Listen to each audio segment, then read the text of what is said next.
What would you like to say on your own behalf today? Your Honor, I would just like to address the victims and the victims' family and let you guys know how horrible I feel about, all the pain and sorrow. And there's so much regret, I have, but, I can't change the past.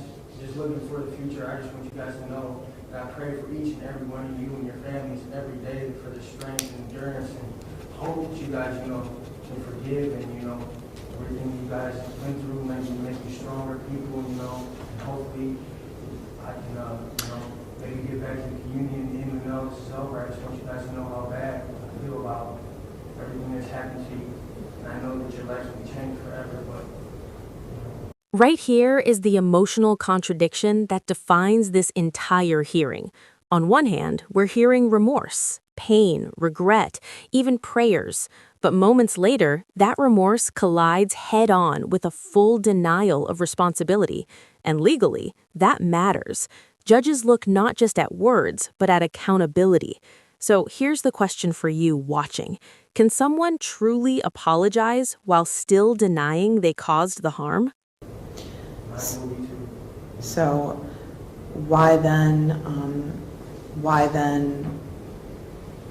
have the wherewithal after seeing Mr. Pollack to blame somebody else for what happened?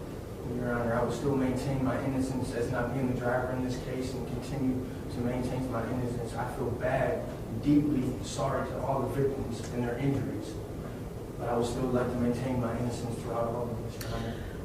I saw the tape, right? I saw you getting out from the driver's side of that. I watched it probably 10 times, right? Over and over. This is what you want to say. So you want to say that you're sorry to these people, but you're still maintaining that you were not the driver. Yes, Your Honor. Okay. I just want to remind the court I still have my appellate rights and everything, and I'm still going to maintain my innocence through this, but that does not change the fact that I have regret for every person and every victim in this court and how bad I feel about everybody. So they know. They've watched the tape. They heard you on the audio recording.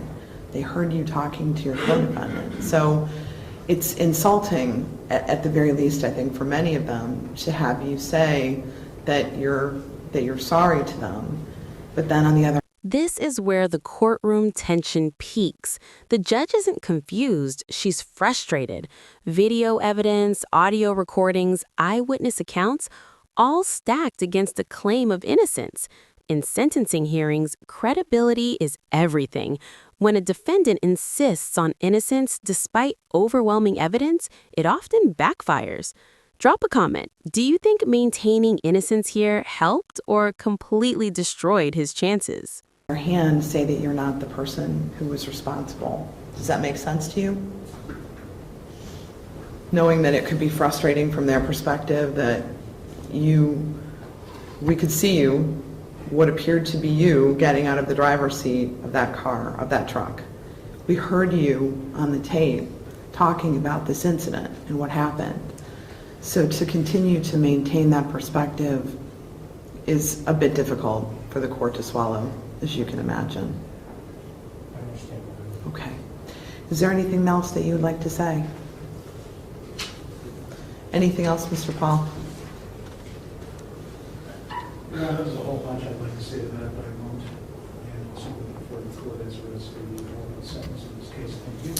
Thank you. So to begin with, I have reviewed your prior pre-sentence investigation, and I'm going to indicate that you have a rather extensive criminal history beginning in 1998 for burglary, gross sexual imposition in 2001, receiving stolen property 2001, robbery 2002, domestic violence 2004, several counts of no driver's license, and that would be 2005 and 2005, a conviction for fleeing the scene, count 1 of that case, felonious assault, attempted felonious assault, receiving stolen property, 2005, assault and resisting arrest, 2005, domestic violence and resisting arrest in 2006, breaking and entering, theft, criminal damaging,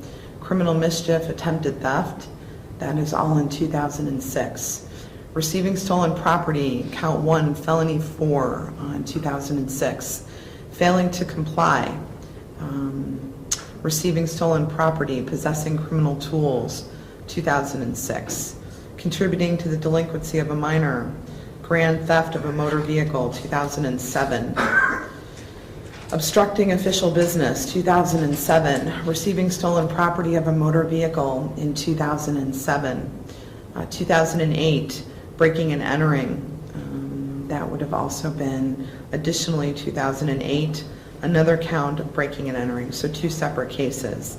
And theft of a motor vehicle. 2010 in West Virginia, bringing stolen property into the state.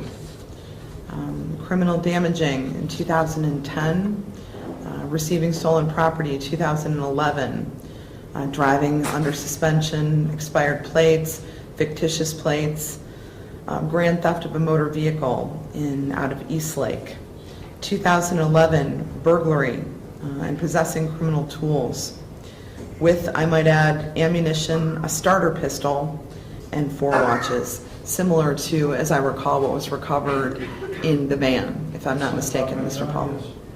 2011, failing to comply with the order or signal of a police officer.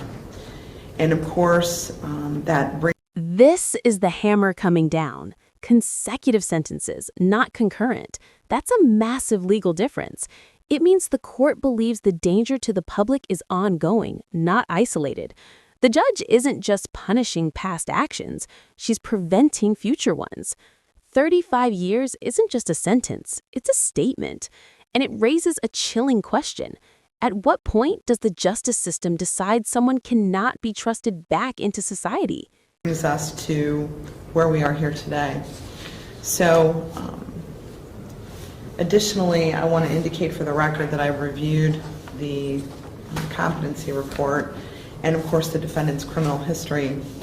The court, having considered all of the required factors under 29, 11, 12, and 13, at this time sanctions the defendant in counts 1 through 13 to 10 years in the Lorraine Correctional Institution. In counts 14 through 26, 30 months on each of the 13 counts to be served consecutively to each other. Additionally, 3 years on the failing to comply, count 27. That will be served prior to and consecutively to the base counts, and consecutively to counts 14 through 26, and counts 1 through 13. 12 months on counts 30, 31, and 32, for a total of 35 and a half years in the Lorraine Correctional Institution. I'm going to give you credit for 243 days that you've served. Mr. Powlick, I'm going to remind you that you face 5 mandatory years of post-release control, which means the parole board will supervise you for 5 years, and they can send you back to prison for up to half of any sentence that I've given to you if you violate any of their rules or regulations. The court imposes prison terms consecutively, finding that consecutive service is necessary to protect the public from future crime and to punish this defendant, and that consecutive sentences are not disproportionate to the seriousness of this defendant's conduct and to the danger that you pose to the public, and that at least 2 of the multiple offenses were committed in this case as part of 1 or more courses of conduct, and that the harm that you caused was so great and so unusual that no single prison term for any of these offenses committed as part of any course of conduct would adequately reflect the seriousness of this conduct. Mr. Powlick, I agree with Mr. Paul in the sense that that 2011 failing to comply was something that the court took very seriously as I reviewed this case. Police chases are by far the most dangerous thing that the police officers encounter. And I looked at that article as well. Mr. Mullen and I were actually looking at it together. I had it in the back of my chambers when I was preparing for this case. One of the things that I realized is that as I was reviewing it, what you did that day was what every police officer instinctively is trained to review. They don't know who's in the car. They don't know what's in the car. And when you run, and when you ran that day, you could have been Ted Bundy. They don't know that. They don't know what they're going to find. What they know, however, is that you're not complying. And you have created and caused havoc in our society. You have hurt these people so tremendously that you've changed the course of hundreds of people's lives as a result of what you did that day. Drivers like yourself don't care about the safety of other people. What they care about is themselves, and that's what you cared about that night. And so you ultimately leave the responsibility of protecting the public on the roadway to the police officers that have to make spot decisions, like knowing that you created an accident the last time that you fled.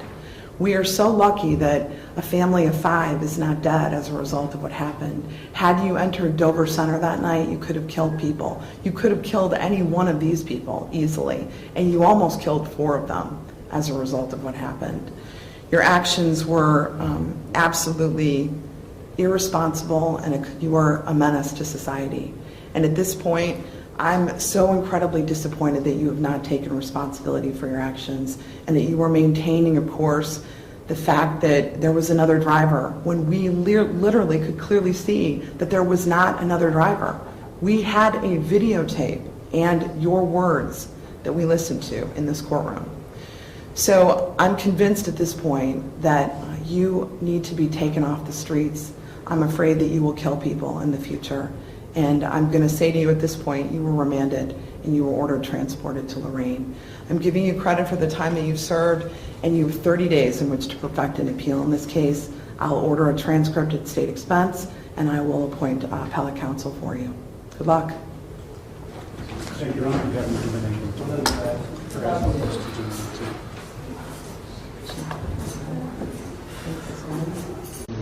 Mr. Ferris?